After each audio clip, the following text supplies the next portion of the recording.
tonight on CBC Vancouver News. I'm disappointed because I think the concept is great. Why critics say one of the province's most touted solutions to the doctor shortage just isn't working. The potential is endless. We're just scratching the surface. One local company on the leading edge, helping clinical trials around the world with their BC-grown psychedelic mushrooms.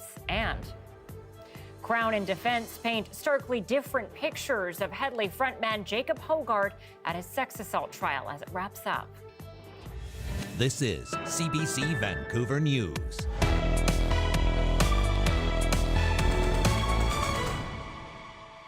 Good evening and thanks for joining us. I'm Anita Bathe. The BC government's strategy to get medical care to people without a family doctor isn't working, and the proof is in the Ministry of Health's own data. Urgent primary care centres are the default option for many British Columbians, but as Bell Puri reports, the data shows they are in an uphill battle when it comes to staffing.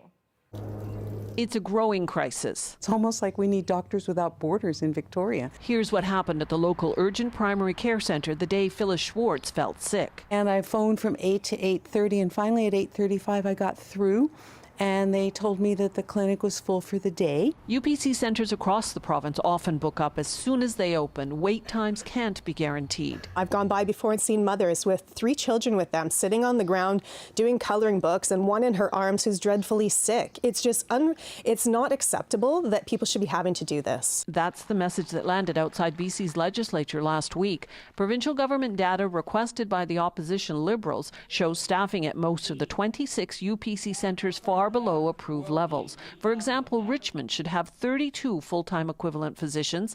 At times, it has only 1. White Rock, South Surrey operates its primary care network with only a third of the doctors required, and Abbotsford's UPCC has only half a doctor when it's supposed to have 6. These urgent primary care centres are grossly understaffed, and they are therefore not adding the capacity that is really needed in order to make sure that people can access primary care when they need it. The centres were intended to provide same-day urgent but non-emergency health care. We have a primary care clinic downstairs, and that primary care clinic is at capacity. And so right now what we're doing, we're filling a gap that maybe the urgent care was not necessarily met for that, but we know that we're filling a gap to serve our community, to access healthcare. Phyllis Schwartz was eventually seen by a doctor 11 hours after her initial call to the care centre. I'm disappointed because I think the concept is great. In a late Friday email, Health Ministry officials said the information was released during budget estimates as a snapshot of clinic staffing levels as of March 3rd and is missing context. They aren't providing for the primary care needs of the citizens right now in the way that the Ministry of Health had us believe that they would when they were initially introduced. Critics say the much-touted solution to fix gaps in healthcare hasn't worked. Bell Puri, CBC News, Vancouver. A BC company has just finished its first cultivation of psychedelic mushrooms.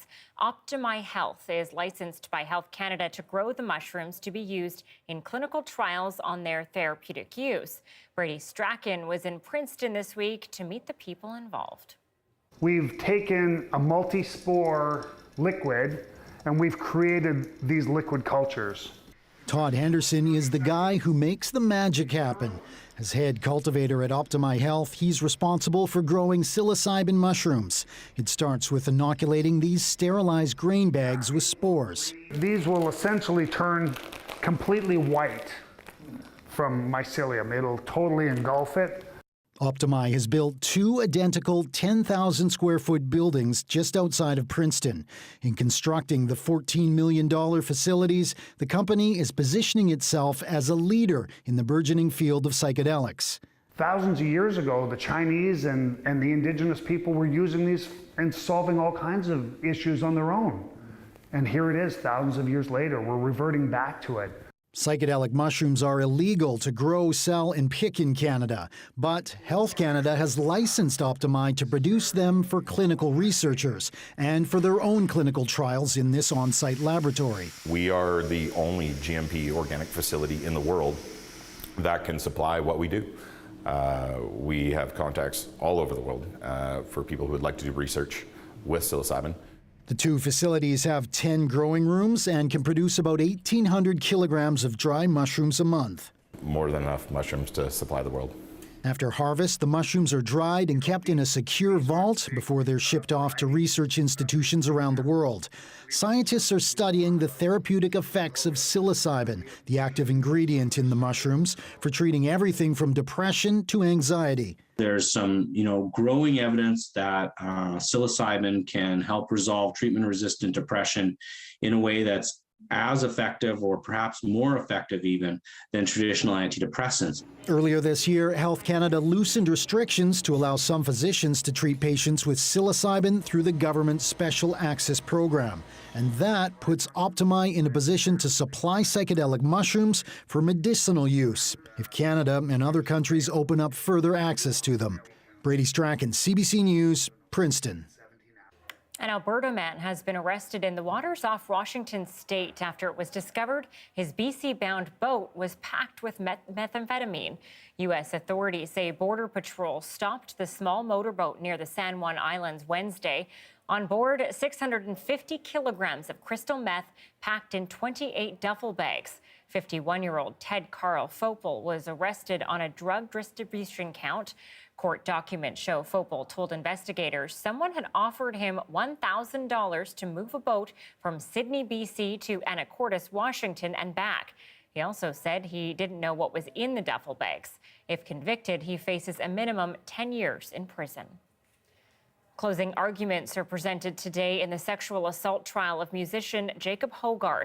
The Surrey-born singer who used to front the rock band Hedley faces 2 charges of sexual assault and 1 charge of sexual touching of someone under 16. As Ellen Morrow reports, the Crown and defense are painting 2 starkly different pictures of the man. After a trial marked by harrowing testimony, Jacob Hogard's case will soon be in the hands of the jury. Today, defense counsel Megan Savard had one last try to convince them her client is not guilty. She said the allegations by 2 women of violent rape are fabrications. Their accounts are just inconsistent and implausible, said Savard. The encounters were fully consensual, entirely within the bounds of the law. The women who don't know each other say Hogard repeatedly raped them in the fall of 2016 at 2 Toronto area hotels after they agreed to spend time with him. The women testified Hogard acted like a psychopath and a monster during the alleged attacks. One of the women was 16 at the time. Hogard is also accused of sexually touching her when she was 15, before the age of consent. Hogard, who was the frontman of the popular Canadian band Hedley, has pleaded not guilty to all the charges. His defense acknowledged Hogard was cavalier towards women and their feelings, arguing the accusers in this case felt dismissed by him after they had sex and, in their frustration, spun their accounts into extravagant false stories. Crown attorney Jill Witkin, in her closing arguments, reminded the jury of the women's emotional testimony. They say the alleged attacks left them bleeding with deep emotional trauma. She was gagging and crying. He told her, "This is what you deserve, you dirty whore." She told him to stop. She told him no. Until this day, she cannot sleep without a light. She suffers from nightmares and panic attacks. The jury is set to be sequestered starting Tuesday to deliberate Hogard's fate. Ellen Morrow, CBC News, Toronto. Police officers responding to that mass shooting at an elementary school in Uvalde, Texas, took about 90 minutes to confront the gunman. Now officials say officers waited inside the school for a tactical squad for about 45 minutes. As Mukta Gebrselassie tells us, it's because commanders didn't know what they were dealing with and that there was an active shooter still inside. Of course it was not the right decision. It was the wrong decision, period. There's no excuse for that. A shocking admission by police. They made the wrong call for over an hour. Today, we were told this was why police didn't quickly enter the classrooms where the shooter was. The on-scene commander at the time believed that it had transitioned from an active shooter to a barricaded subject. There was time to retrieve the keys and wait for a tactical team with the equipment to go ahead and breach the door and take on the subject at that point. Meanwhile, 911 calls were being made inside the rooms, letting the dispatchers know kids were still alive and asking for police to come. Victims have been saying all along that police were too slow to act. Parents were outside the school that day begging officers to go in. I told one of the officers myself if they didn't want to go in there, let me borrow a gun and a vest and I'll go in there myself to handle it. How this was handled is now being looked into. As for those who made the 911 calls, they survived, but 19 students and 2 teachers didn't. Many are now wondering if police had made the right call, could it have changed all of that? Magda Gebrselassie, CBC News, Uvalde.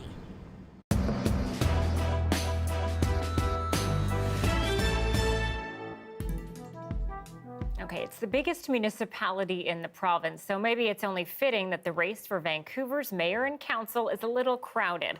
As the CBC Municipal Affairs reporter Justin McElroy reports, 10 parties have already announced an intention to run candidates.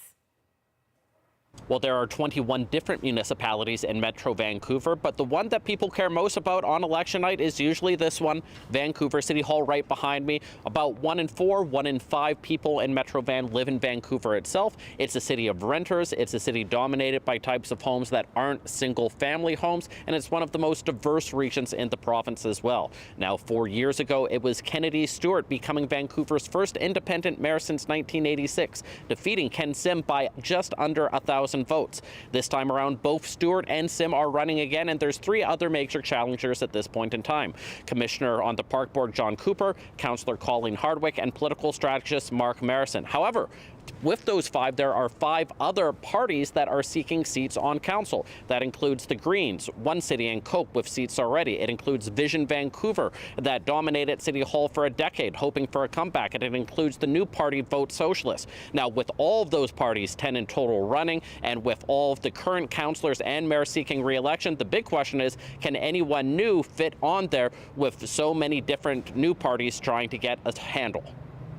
It's going to be very difficult, particularly when it comes to their place in the ballot, the way in which they have to campaign, whether they want to distance themselves from the other councillors. With so many credible slates and many of them running 4 or 5 candidates, it's going to be very difficult to get your name across unless you're somebody who's very well known. Of course, the election is still more than 4 months away. A lot can happen, but over the next 2 months, the key question for the non-Stewart candidates is whether one of them can become the dominant choice for voters dissatisfied with the direction of the city. If not, vote splitting could mean that Stewart could easily win a second term, even if he stays with less than 30% of the vote. Justin McElroy, CBC News, Vancouver.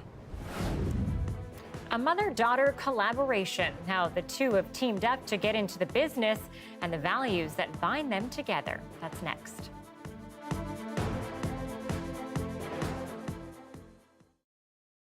Thanks for staying with us during our commercial-free live stream. Well, 2 female farmers in Nova Scotia's Annapolis Valley are being recognized by the province for bringing together communities across Atlantic Canada. As Victoria Welland tells us, the duo created a Facebook group that's meant to lift up and encourage other female farmers. It's an intense time of year for any farmer. But Amy Vanderheide and Katie Keddy are taking a moment away from their daily chores to celebrate a recent win. They received a Ministry of Agriculture Award of Excellence for their Facebook group, the Maritime Ag Women's Network. I think we accept this too, not just on our behalf. It's for every woman in this group and every woman who puts herself out there with her voice and with her leadership skills and building businesses. They've been friends and farmers for years. Vanderheide raises cattle and chickens, and Keddy grows strawberry plants and sweet potatoes. They formed the social media network in 2015 to connect with other women who work on farms and have conversations about the industry's challenges and obstacles. They were originally happy to have 10 members on their Facebook group. Now they have more than 1,000. It's kind of given that support to encourage and empower other people at the same time to say, you know, your voice matters and you have the ability and the support to use it. Patricia Bishop is a friend and fellow farmer. She too has won an award of excellence from the Ministry of Agriculture. She says it's nice for women in farming to have a space to swap stories and share concerns. I think they're fantastic and they're inspiring and they're really motivating, and they've just created this space for people to come together, and it's exactly the kind of work we need to have people doing, and they're stepping up and doing it and setting a really great example. Vanderhyde and Ketty say that women have always done a large share of the labor on farms, but their work hasn't always been recognized. It's hard as women and it's expected as women, and I think that's the part that people don't necessarily understand. That's why these conversations are important. With this award, these farmers have gained the recognition they feel all women in agriculture deserve throughout the Maritimes. Victoria Wellen, CBC News, Coldbrook.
A BC mother-daughter duo is looking to turn sustainability into a business, one eco-friendly product at a time. In this next segment of a series highlighting Asian Canadian business owners for Asian Heritage Month, we introduce you to Lisa Seriosa and her daughter Madison.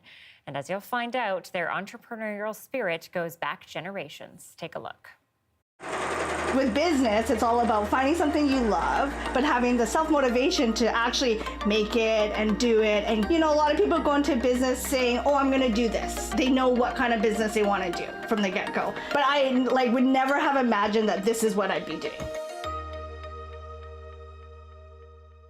So these are sponges that you can actually use to wash dishes. So how they come together is, so we purchased some coffee roaster sacks. So we're upcycling the burlap. We cut them into pieces and then Madison surges it, which just creates a finish edge. So we don't like waste. What we do is we take that fabric and use the pieces to create these on sponges. Working out of this small room in their Vancouver home, Lisa Seriosa and her daughter Madison have turned sustainability into a business. Tell me about Periwinkle Designs. What is it? We're a local handmade company right here in Vancouver.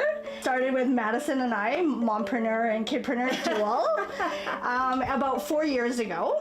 And so over the years, I've always been interested in doing business. But when Madison was in grade 2, she did an extracurricular entrepreneur course. And in this course, they had to bring an item to market. So I picked beeswax food wraps. Yeah. And I really like how it replaces saran wrap, and that you can reuse it. And that sparked a light bulb for Lisa, sending them headfirst into a business selling a variety of reusable, eco-friendly products.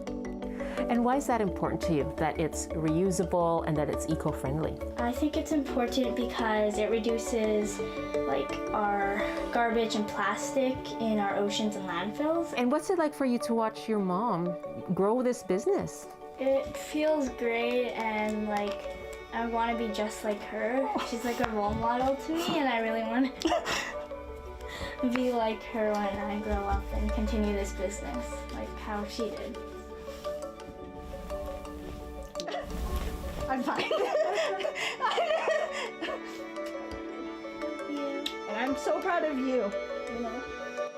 During her childhood, Lisa had close and supportive parents, but she had mixed feelings about her Asian background. Growing up, I grew up in Nanaimo, so I was born in Nanaimo, predominantly a Caucasian community. So I knew I was different. I'd get teased, just being different colored skin. I was pulled into ESL class in school growing up, but I didn't speak Chinese. And I'm like 4th generation. I really had hoped, like society is more accepting and more knowledgeable and not so ignorant, and gone are the days where, kids like myself, just because I'm Asian, was put into a class. But, I do feel there's still a lot of learning that still needs to be done. And so, yeah, absolutely today I'm proud to be an Asian Canadian women business owner here in Vancouver.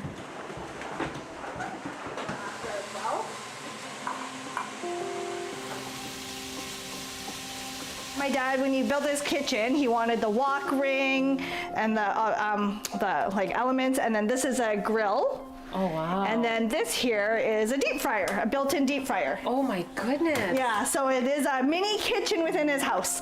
Lisa comes from a long line of business owners. Her parents owned not 1, but 2 restaurants in Nanaimo. And they kept on running other restaurants after moving to Vancouver, including Gourmet Wok, the first Chinese fast food stall on Granville Island. They were in the trenches. They worked day in, day out, every day. My dad was always a cook. My mom, took care of most of like what we call the outside, so the servicing and of the customers. What kind of influence did that have on you, growing up and seeing that kind of work ethic and that commitment to their business? Yeah, so I really feel that instilled those values in me. Just growing up in the restaurant business with my parents side by side for many, many years. So my career started at the age of 9. I have this Gourmet Wok. So this was the restaurant when we moved to the Lower Mainland, which is the first restaurant my parents owned in the public market. But then it's morphed as I've morphed over the years in business, and it's become the beeswax apron. It's really meaningful, just the fact that, over the years, what was started in a restaurant business with my parents has now grown and morphed and transformed into this eco-friendly business that I do with Madison. What is it that you would like to instill in your kids? Work hard, live with integrity. If you've got the motivation and the drive and that grit in you, you can really achieve anything that you put your mind to. But it takes work. When I'm no longer here, I like to have faith and confidence that I've raised 2 amazing citizens, first off, and that, that they will be successful in their own right.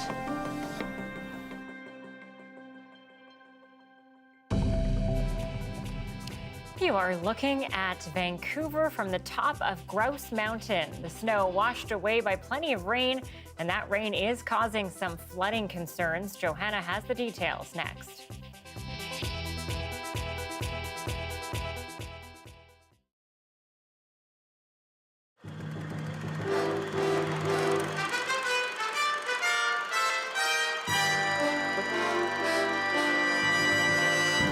BC drivers have been buying less insurance but having more accidents, making more claims.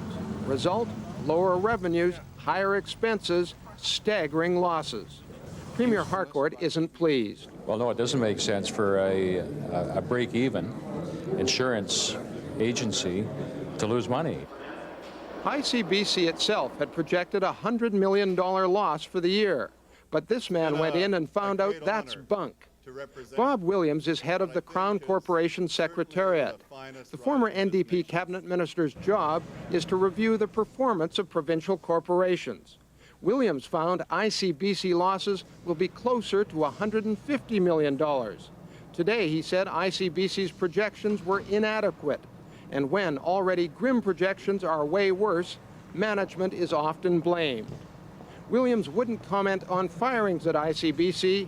An aide would only say they won't come tomorrow. The Insurance Bureau of Canada says the poor results make a case for getting rid of ICBC.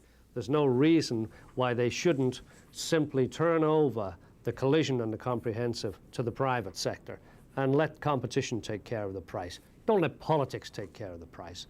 But disbanding government insurance isn't in the cards right now. No, I think the idea of a break-even insurance scheme is still a good concept. Tomorrow, the government will release more details about ICBC's difficulties. The information may come from a special Pete Marwick study that's being done on ICBC. The government has used Pete Marwick reports before to justify its tough budget and higher taxes. It's likely that Pete Marwick will be trotted out again to explain much higher car insurance rates and a coming shakeup at ICBC management. Steve Hauser, CBC News, Victoria.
Hi, I'm Amy Bell, and here's what's in your CBC Vancouver inbox. Join CBC Vancouver's Johanna Wagstaffe on June 7th at Fires and Floods, a free online UBC webinar about the impacts of forestry practices on climate change. Register today at forestry.ubc.ca. And May is Asian Heritage Month, and we're sharing the stories of amazing Asian Canadians in the community. Learn more and get inspired at cbc.ca/BC Community.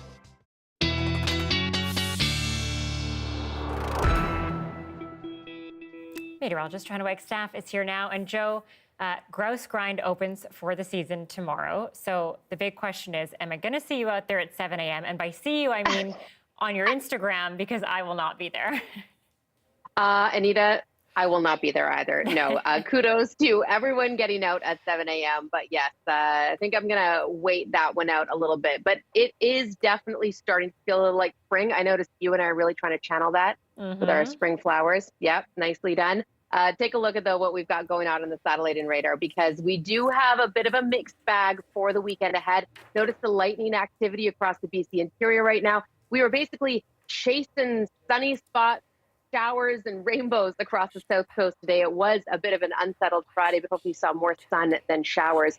Look at those rainfall warnings still in place for the piece. 30 to 80 millimeters possible, and that extends right across to northern Alberta. This is where the BC River Forecast Center has issued a flood watch. I want to show you that in a moment. Take a look at the bullseye when it comes to rainfall totals through to Sunday morning. Looking to see that 80 millimeter mark around Dawson Creek. So that flood watch is in place for the piece, the rivers and the tributaries under that orange. According to the language in their watch, this setup historically has led to flooding and erosion. Right now, they're expecting a 5 to 10 year flood water level return that could be higher, depending on how much rain we get. And again, it's all dependent on this low that's also bringing us a bit of a question mark here on the south coast for the weekend. I think we'll see showers both days, possibly some sunshine on Saturday. We'll get that sunshine across the interior tomorrow, but the rain definitely catching everyone this weekend. And notice how cool temperatures are. This is a bit of a return to early May, April spring here in Vancouver. After that, much more confidence in the warm-up that comes Tuesday, Wednesday, Thursday, and beyond, Anita. So if you haven't got the sandals out, you've got until Tuesday. I'll put it that way. I have gotten them out. I just haven't worn them yet. So yeah, okay. Fair. Tuesday it is. Tuesday's the day. We'll try and coordinate. Thanks, Joe. You're welcome. And in Abbotsford today, many gathered on the Sumas First Nation land for a traditional powwow.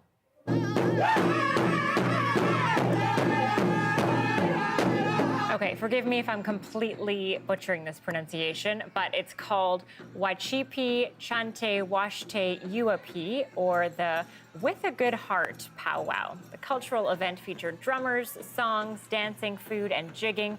The organizer says this was an open gathering, the first of what they hope will be an annual event.